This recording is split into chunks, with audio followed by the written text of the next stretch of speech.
자, 드라마 2로 이제 넘어가겠습니다. 자, 드라마 2는 이제 다윗에게 주신 왕권의 약속을 중심으로 해서 사무엘서부터 에스더까지 펼쳐집니다. 야, 오늘 저 목사님 에스더까지 끝나려면 오늘 10시까지 집에 가긴 틀렸다. 걱정하지 마십시오. 에스더까지는 안 갑니다. 오늘 저의 목표는 열왕기서까지입니다. 자, 한번 말씀을 한번 살펴보겠습니다. 자, 그 가운데서 이제 다윗에게 주신 왕권의 약속도 세 단계로 진행된다고 그랬어요. 첫 번째가 뭐였습니까? 사무엘서에는 왕권의 형성. 어떻게 하셨어요? 뒤에 다 있어요. 두 번째는 왕권의 흥망. 세 번째는 왕권의 회복. 안 보셔도 하실 수 있겠죠? 세 가지 포인트로 다윗에게 주신 왕권의 약속은 왕권의 형성, 왕권의 흥망, 왕권의 회복. 자, 그 가운데서 이제 사무엘서는 이제 왕권의 형성이라고 그랬는데, 바로 이 사무엘서의 핵심 주제가 무엇인가?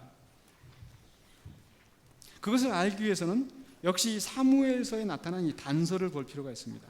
사무엘서 2장에 보면은 한나의 노래가 나와요. 한나의 노래가 나오는데, 그 한나의 노래 맨 마지막 10절에 뭐라고 말씀하고 있습니까? 한나의 노래에서, 자, 앞에 제가 PPT로 띄워봤는데요. 여호와께서 땅끝까지 심판을 내리시고 자기 왕에게 힘을 주시며 자기의 기름 부음 받은 자의 뿔을 높이시리로다. 한나가 이 노래를 지을 때는 아직 왕이 없는 상태예요. 왕에게 기름 붓는다라는 아직 그런 일이 일어나지도 않은 상황입니다. 그러니까 지금 이 한나의 노래는 앞으로 하나님께서 이제 기름 부어서 왕을 세우실 것을 예언하는 예언적인 노래예요. 그냥 아줌마가 좋아서 그냥 하는 그냥 노래가 아니라 예언적인 암시를 하는 그런 노래란 말이죠. 자, 그런데 사무엘하 22장에 가보면은 다윗의 노래가 있습니다. 그 다윗의 노래 가장 마지막 구절 22장 51절에 보면은 다윗이 이렇게 노래하면서 마무리합니다. 여호와께서 그의 왕에게 큰 구원을 주시며 기름 부음 받은 자에게 인자를 베푸시며 영원하도록 다윗과 그 후손에게로다. 두 가지가 보이시나요? 그래서 마치 사사기에서 누가 먼저 올라가야 하리까? 유다가 올라가야 할지니라. 20장에서 누가 먼저 올라가야 할까? 유다가 먼저 올라가야 하리라. 이 말씀이 짝을 이루는 것처럼 사무엘서에서도 이 한나의 노래와 다윗의 노래가 짝을 이루면서 그 사무엘서의 중심 주제가 무엇인지를 우리에게 설명하고 있습니다. 그 중심 주제가 무엇이에요? 한마디로 말해서 하나님께서 이제 왕을 세우신다. 기름 부음 받은 자를 높이신다. 근데 그 기름 부음 받은 자가 누구인지 한나의 노래에서는 아직 나타나 있지 않습니다. 근데 다윗의 노래에서는 그 기름 부음 받은 자가 누구인지 이야기하고 있죠. 누가 기름 부음 받은 자예요? 누구예요? 다윗입니까? 다윗과 그 후손에게로다. 자, 여기서 한 가지 좀 더 고약한 질문 하나 드리죠. 기름 부음 받은 자를 히브리어로 하면은 뭐라고 합니까? 역시 고약한 질문이군요. 기름 부음 받은 자를 헬라어로 하면은 무엇입니까? 더 고약한 질문 같네요. 근데 사실 알고 보면 별로 그렇게 고약하지 않습니다. 기름 부음 받은 자를 히브리어로 하면 메시아라고 합니다. 헬라어로는 뭐겠습니까? 그리스도라고 합니다. 크리스투스, 기름 부음 받은 자. 자, 그러니까 다윗과 그 후손은 누구다? 메시아이다. 다윗과 그 후손은 그리스도이다. 그러니까 메시아하고 그리스도라는 것은 무슨 뜻이에요? 하나님께서 그 나라를 다스리기 위해서 특별히 기름 부어 세운 왕이라는 뜻이에요. 하나님께서 아브라함의 자손들을 세우시고 가나안 땅을 주시고 그 땅을 다스릴 메시아를 세우셔서 하나님의 통치를 이루시기를 원하셨습니다. 그래서 그 메시아가 누가 메시아냐? 다윗이 메시아예요. 솔로몬이 메시아입니다. 르호보암이 그리스도입니다. 아사가 그리스도입니다. 저 목사 이단 아니야? 신천지 아니야? 긴장하지 마십시오. 원래 그리스도란 뜻이 그렇다라는 거예요. 하나님의 백성, 하나님의 땅을 다스리게 하시도록 하나님이 세운 대리 통치자. 이게 하나님 뜻이었습니다. 자, 그러면은 이제 그 다음에 그래서 사무엘서의 주제는 바로 기름 부은 자를 하나님이 세우신다. 그래서 왕권의 형성이라는 거죠. 자, 그 가운데서 사무엘상의 주제는 이제 선택이라는 주제를 우리가 생각해 볼 수 있겠습니다. 선택이다. 그러니까 왕을 세우려면 이제 누구를 세울지, 그렇죠? 그 왕의 후보가 누구 있습니까? 두 사람이 있습니다. 적어도 사무엘서에 나타난 기름 부음 받은 자 두 사람, 사울과 다윗. 누가 하나님이 세우실 이 기름 부음 받은 자의 왕권을 이어갈 것이냐? 사울이냐, 다윗이냐? 근데 이 또 사울과 다윗을 기름 부어 세우는 준비위원들이 있네요. 대통령 선거를 하려면 중앙선거관리위원회가 있는 것처럼 이제 기름 부어 세우는 위원회, 그 위원장 누가 세울 것이냐? 여기도 역시 두 사람의 후보가 있습니다. 한 사람은 사무엘이고 또 한 사람은 엘리죠. 그래서 사무엘상에서는 우리가 네 장면은 바로 엘리, 사무엘, 사울, 다윗 이렇게 네 사람의 이야기로 진행되어집니다. 바로 이 네 사람은 이 사사시대에서 왕정시대로 넘어가는 전환기의 주역들입니다. 그래서 엘리와 사무엘은 사사시대, 마지막 사사시대의 인물들이고, 사울과 다윗은 이제 왕정시대를 열어가는 인물들이죠.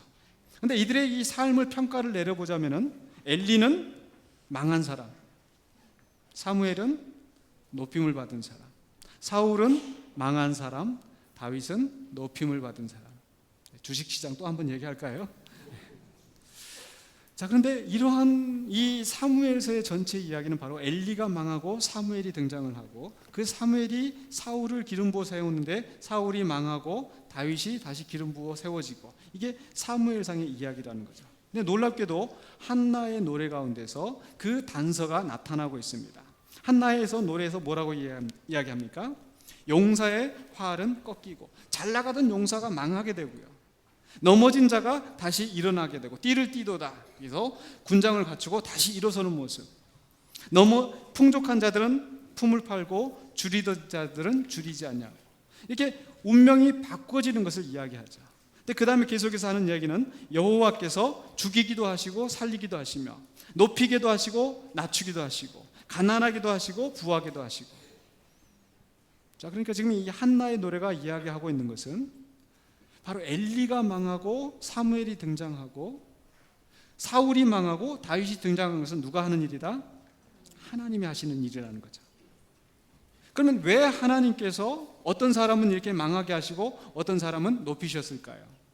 그것은 2장 30절에 나를 존중히 여기는 자를 내가 존중히 여기고 나를 멸시하는 자를 내가 경멸하리라.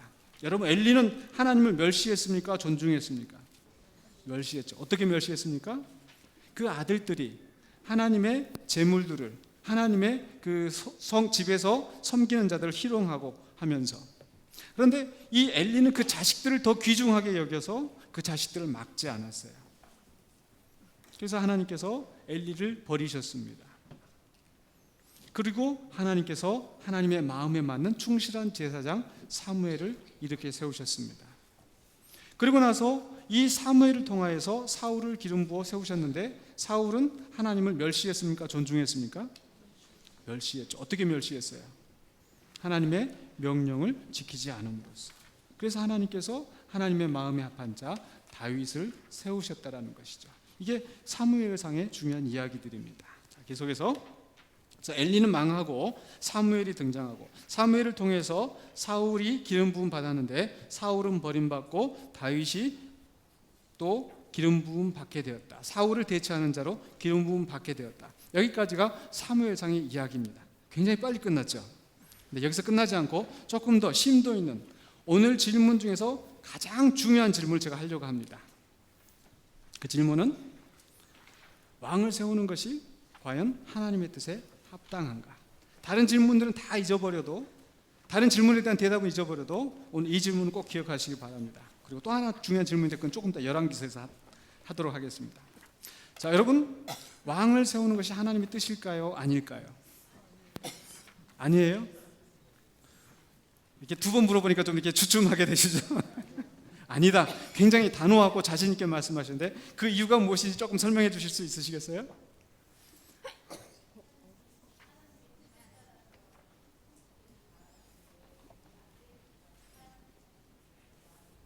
네, 하나님의 뜻대로 통치를 해야 되는데 그게 안 되니까 사람들이 왕을 세우려겠다. 그러니까 왕을 세우는 것은 하나님의 뜻이 아니다. 여러분도 다 그렇게 생각하세요? 아니세요? 네, 굉장히 중요한 질문입니다. 많은 사람들이 오해하고 있는 질문입니다. 한번 보십시다. 과연 성경에서 뭐라고 말씀하시는지. 17장 창세기 17장 6절에 내가 너로 심히 번성하게 하리니, 아브라함에게 주신 말씀이에요. 내가 내게서 민족들이 나게 하며 왕들이 내게로부터 나오리라. 이게 복입니까? 저주입니까? 복이죠. 왕들이 나오는 것은 아브라함에게 주신 복이란 말이죠. 좀 더 구체적으로 17장 16절에 역시 사라에게 복을 주시면서 하시는 말씀, 여러 민족의 여러 왕이 그에게서 나리라 약속하셨어요. 왕이 나오는 것은 하나님의 복이었습니다. 창세기 35장 11절에 하나님께서 야곱에게 약속하시기를 왕들이 내 허리에서부터 나올 것이라. 즉 야곱의 후손 가운데 나올 왕을 이야기하고 있습니다. 창세기 49장 야곱이 자식들에게 축복하는 가운데 9절과 10절에서 유다에게 축복을 합니다. 뭐라고 축복을 합니까? 통치자가 오시기까지. 통치자의 지팡이에 대해서 이야기를 하고, 그래서 유다 지파에서 왕이 나오게 될 것을 야곱의 입을 통해서 예언하게 하십니다.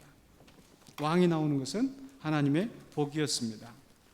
민수기 24장에 보면은 이제 발람이 이스라엘을 위해 저주해달라는 요청을 받는데 저주를 하지 못하고 오히려 축복을 하는데요. 24장 7절, 17절, 19절에 보면은 이스라엘의 별이, 이스라엘의 통치자가 바로 나타나서 이 모압 족속과 암몬 족속과 이방 왕들을 다 멸할 것이다. 이스라엘의 번성을 이야기하면서 이스라엘의 왕이 나올 것을 이야기하고 있습니다. 이스라엘에 나타난 왕은 복입니까? 저주입니까? 좀 이제 알쏭달쏭해지시죠? 신명기 17장으로 17장 14절로 20절에 너희가 그 땅에 들어가서 주변 나라들과 같이 왕을 세우려는 뜻이 나거든. 이것은 절대 하나님의 뜻이 아니니까 왕을 세우려고 꿈도 꾸지 말아라. 이방인들처럼 절대 하지 말아라. 이렇게 얘기했습니까? 아니죠. 뭐라고 했어요? 왕을 세우려거든 내 형제들 가운데서 하나님이 택하신 자로 왕을 세울 것이요. 그렇죠? 분명히 모세를 통해서 왕을 세우는 규례를 주셨단 말이죠. 왕을 세우는 것이 하나님 뜻이 아니라면 이미 율법에서부터 막았어야죠. 그런데 왕을 세우는 것을 하나님께서 규례로 정하셨습니다. 다시 한번 묻겠습니다. 왕을 세우는 것이 하나님의 뜻입니까? 아닙니까? 뜻입니다. 아까 보았었던 사사기 17장부터 21장에 있는 말씀, 그때에 왕이 없으므로 사람들이 자기 소견에 옳은 대로 행하였더라. 왕이 나타나야 될 필요성을 이야기하고 있고, 사무엘상 2장에서 한나의 노래에서 하나님께서 자기 왕에게 힘을 주시고 기름 부음 받은 자의 뿔을 높이실 것이다. 하나님께서 왕을 들어 세우실 것을 이야기하고 있습니다. 그리고 다윗의 노래에서도 역시 마찬가지로 하나님이 기름 부음 받은 자에게, 왕에게 인자를 베푸시고 구원을 베푸신다. 왕을 세우는 것은 하나님의 뜻입니다. 너무 한 면만 보시면 곤란하죠. 그렇게 대답을 하시는 이유는 무엇인가? 그렇게 사람들이 생각하는 이유는 바로 8장 5절로 7절에서 사람들이 와서 왕을 세워달라고 했었을 때 하나님께서 그것을 기뻐하지 않냐고 여호와께 기도했어요. 그랬더니 하나님께서 사무엘을 통해서 하시는 말씀이 그 사람들의 말을 들어라. 그들이 너를 버린 것이 아니고 나를 버려 자기들의 왕이 되지 못하게 했다. 왕을 세우는 것이 하나님의 뜻입니까? 아닙니까? 알쏭달쏭해지죠. 자, 여기에서 우리는 왜 왕을 세우는 것이, 지금 창세기에서부터 계속 한나의 노래까지 왕을 세우는 것이 하나님의 뜻으로 말씀하셨는데 왜 여기에서 왕을 세우는 것이 하나님의 뜻이 아닌 것처럼 보여지는가? 그것은 왕을 구하는 백성들의 동기가 잘못되었어요. 왕을 구하는 백성들의 동기. 왕이 지금 백성들을 구하는 동기가 무엇입니까? 그것은 19절로부터 20절에 나타나 있습니다. 백성이 사무엘 말 듣기를 거절하여 이르되 아니로소이다. 우리도 우리의 왕이 있어야 하리니 우리도 다른 나라들과 같이 되어 우리의 왕이 우리를 다스리며 그 다음에 우리 앞에 나가서 우리의 싸움을 싸워야 할 것이니이다. 그렇죠? 백성들이 구하는 왕은 어떤 왕입니까? 자기들의 앞에 나가서 싸움을 싸워줄 왕을 구하는 겁니다. 지금 이 사사시대에 계속해서 블레셋에게 시달리고 미디안에게 시달리고 하다 보니까 이 백성들은 누군가 이 영웅 같은 그 군사적인 힘을 가진 영웅이 나타나서 자기들의 싸움을 싸워주기를 원하는 거예요. 그러니까 기드온이 나타나서 딱 이렇게 물찌른 걸 보고 당신이 우리를 미디안의 손에서 건졌으니까 당신이 우리의 왕이 되십시오. 백성들의 간사한 마음이죠. 근데 지금까지 이스라엘 백성이 앞서서 싸우던 구원자는 누구셨습니까? 하나님이시죠. 민수기 10장에 보면은 하나님의 언약궤가 백성들보다 사흘 길을 앞서 진행하면서 쉴 곳을 찾았고, 그리고 그 언약궤가 앞서 나갈 때 모세가 기도하기를 하나님이여 우리의 앞에 나가서 우리의 대적을 흩뜨려 주시옵소서. 하나님이 왕이 되시고 구원자가 되시고 그래서 모든 대적들을 무찌르시는 겁니다. 그런데 이 백성들은 그 구원자이신 하나님을 보지 못하고 인간을 자꾸 의지하는 겁니다. 그러니까 12장에 보면 사무엘상 12장에 보면 좀 더 자세하게 나옵니다. 사무엘상 12장에서 이제 사무엘이 지금 이제 마지막 고별 설교하는 장면인데 여호와께서 여룻바알과 베단과 입다와 나 사무엘을 보내사 너희를 너희 사방 원수의 손에서 건져내사 너희에게 안전하게 살게 하셨거늘. 지금 이 사사시대의 역사 속에서 이스라엘 백성을 구원하신 분은 그 사사들이 아니고 기드온이나 입다나 삼손이나 이 찌질한 이 사사들이 아니고 누구다? 하나님이다. 그런데 하나님이 너희를 이렇게 안전하게 구원하셨음에도 불구하고 너희가 암몬 자손의 왕 나하스가 너희를 치러옴을 보고 너희의 하나님 여호와께서는 너희의 왕이 되심에도 불구하고 너희가 내게 이르기를 우리를 다스릴 왕이 있어야 하겠다 하였도다. 영웅을 찾는 겁니다. 그렇죠? 백성들이 왕을 구하는 동기는 자기들을 그저 안전하게 살게 해줄 이기적인 욕심에서 왕을 찾은 것입니다. 근데 하나님이 생각하는 이상적인 왕은 어떤 왕일까요? 신명기 17장으로 돌아가야 됩니다. 신명기 17장에 보면은 이 부분은 제가 설명했으니까 넘어갑니다. 신명기 17장에서 너희가 그 땅에 들어가서 하나님을 그 땅에 들어가서 왕을 세우려는 뜻이 나거든 반드시 하나님께서 택하신 자를 왕으로 세우라라고 이야기를 하면서 이 왕이 하지 말아야 될 것을 16절과 17절에 설명을 합니다. 왕이 하지 말아야 될 게 뭡니까? 병마를 많이 두지 말고 은금을 많이 쌓아두지 말고 아내를 많이 두지 말고. 병마를 많이 둔다는 얘기는 군사력을 키우는 거죠. 아내를 많이 둔다라는 얘기는 이 외교를 잘해서 이방 다른 나라들과 이 좋은 원활한 외교적인 관계를 갖는 겁니다. 그러니까 이런 외교적인 관계를 통해서 나라를 부강하게 하는 거, 거기에 신경 쓰지 말라는 거죠. 은금을 많이 쌓아두는 것은 경제력입니다. 여러분, 이 왕이 군사력 튼튼하게 해, 외교 잘해, 또 경제 튼튼하게 만들어. 얼마나 좋은 왕이겠어요. 우리도 대통령 뽑을 때 기준이 뭡니까? 경제를 살리는 대통령, 민생을 살리는 대통령, 일자리 창출하는 대통령, 다 우리 먹고 사는 거 잘하게 해주는 사람. 국회의원 뽑을 때도 우리 지역구에서 좀 도로도 놔주고 뭣도 해주고 똑같아요. 이스라엘 백성들도 이스라엘 백성들이 가지고 있는 관심이 바로 그런 거죠. 근데 하나님의 관심은 거기에 있지 않아요. 하나님의 관심은 어디 있을까요? 하나님의 관심은 18절과 19절에 그가 왕위에 오르거든 이 율법서의 등사본을 레위 사람 제사장 앞에서 책에 기록하여 평생에 자기 옆에 두고 읽어 그의 하나님 여호와 경외하기를 배우며 이 율법의 모든 말과 이 규례를 지켜 행할 것이라. 왕이 해야 되는 건 뭡니까? 군사력입니까? 경제력입니까? 외교력입니까?